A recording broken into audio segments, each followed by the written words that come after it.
Greater اسرائیل کا نقشہ منظر عام پر مکہ مکرمہ اور مدینہ منورہ کو اسرائیل کا حصہ بنانے کی ناپاک صہیونی جسارت، مسلم حکمران خاموش، پاکستان میں اسرائیلی شہریوں کے لیے ویزا آسانی کیوں دی گئی؟ اسرائیلی طیارے کی پراسرار لینڈنگ کے بعد تبدیلی سرکار کی مشتبہ مہربانیاں کیا پتہ دے رہی ہیں؟ قائد ملت جعفریہ آغا سید حامد علی شاہ موسوی کا حکومت سے تل ابیب کے ساتھ مبینہ روابط پر وضاحت پیش کرنے کا مطالبہ۔ مزید جانتے ہیں قاسم الحسینی کی اس رپورٹ میں۔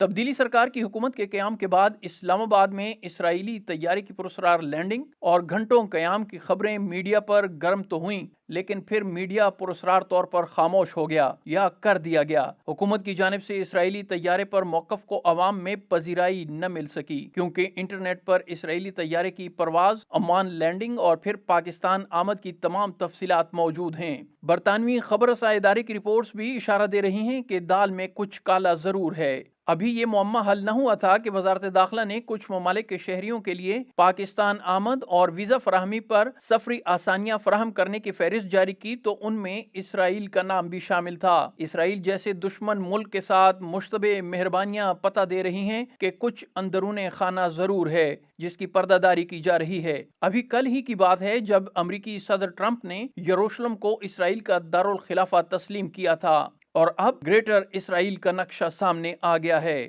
جس میں صہیونی ریاست کو وسعت دیتے ہوئے مکہ اور مدینہ کے مقدس شہروں کو بھی اس میں شامل کیا گیا ہے۔ اور شنید ہے کہ اوائل اسلام میں اسلام کے خلاف نبرد آزما رہنے والے مرہب یہودی کے تاریخی قلعہ خیبر تک اسرائیل کو بڑھانے کی باتیں ہو رہی ہیں۔ یہ وہی قلعہ خیبر ہے جسے مولا کائنات علی ابن ابی طالب علیہ السلام نے تسخیر کیا تھا۔ نئے گریٹر اسرائیل نقشہ پر مسلم حکمرانوں کی خاموشی ایک المیہ ہے، لیکن مرد فقیر درویش صفت مرد کلندر قائد ملت جعفری آغا سید حامد علی شاہ موسوی نے اسرائیل کے ساتھ پراسرار مہربانیوں پر حکومت سے مطالبہ کیا ہے کہ وہ تل ابیب کے ساتھ مبینہ روابط پر وضاحت پیش کرے۔